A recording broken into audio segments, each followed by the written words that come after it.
நம்ம ஹவுஸ் ஒய்ஃபா இருந்தாலும் சரி, ஒர்க்கிங் வுமனா இருந்தாலும் சரி, ஈவினிங் 6:00 மேல நம்ம மைண்ட்ல ஓடுற ஒரே விஷயம், நைட்டு என்ன டின்னர் சமைக்கணும் அப்படின்றது தாங்க. ஸோ அதுவே தோசை மாவு இருந்துட்டா நம்ம கவலையே பட மாட்டோம். கண்டிப்பா தோசை தான் ஊத்துவோம். ஸோ அதே தோசையே கொஞ்சம் வெரைட்டியா நம்ம குழந்தைங்களுக்கு செஞ்சு தரலாம்.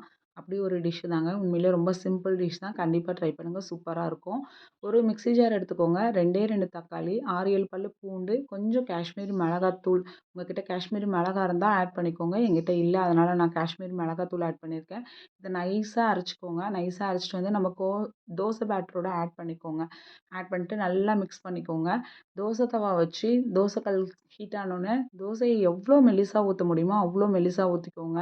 உண்மையிலேயே சூப்பரா இருக்குங்க. ட்ரை பண்ணி பாருங்க. தோசைய மெல்லிசா ஊத்திட்டு உங்களுக்கு கீ பிடிக்கும் அப்டின்னா, நீங்க வந்து கீ ஆட் பண்ணிக்கலாம். இல்லங்க எங்க வீட்ல கீ யாரும் சாப்பிட மாட்டாங்க. அதனால நான் ஆயில் தான் ஆட் பண்ணியிருக்கேன். அதுக்கு மேல இட்லி பொடி தூவிக்கோங்க. உங்களுக்கு ஒரு பக்கம் தோசை வேணுமாலும் வேக வச்சுக்கலாம். 2 பக்கம் வேணுமாலும் வேக வச்சுக்கலாம். பட் ஒரு பக்கம் வேக வச்சீங்க அப்டின்னா ரொம்ப சூப்பரா இருக்கும். எவ்ளோ கிரிஸ்பியா வேக வைக்க முடியுமோ, அவ்ளோ கிரிஸ்பியா வேக வச்சுக்கோங்க. இதுக்கு சைட் டிஷ்ஷே தேவையில்ல. இத மட்டும் நீங்க ரெடி பண்ணி குடுத்து பாருங்களேன். 2 தோசை சாப்பிடுற இடத்துல 4 தோசை சாப்பிடுவாங்கங்க. கொஞ்சம் நமக்கு வேல தான். பட் மனநிறைவா இருக்கும். கண்டிப்பா செஞ்சு குடுத்து பாருங்க. இந்த தோசைக்கு சைட் டிஷ்ஷே நமக்கு தேவையில்ல. அப்படி தேவைப்படணும் அப்படின்னா, நம்மளோட இந்த தோசைக்கு பொட்டுக்கடல சட்னி ரொம்ப சூப்பர் காம்பினேஷனா இருக்கும். கண்டிப்பா ட்ரை பண்ணி பாருங்க.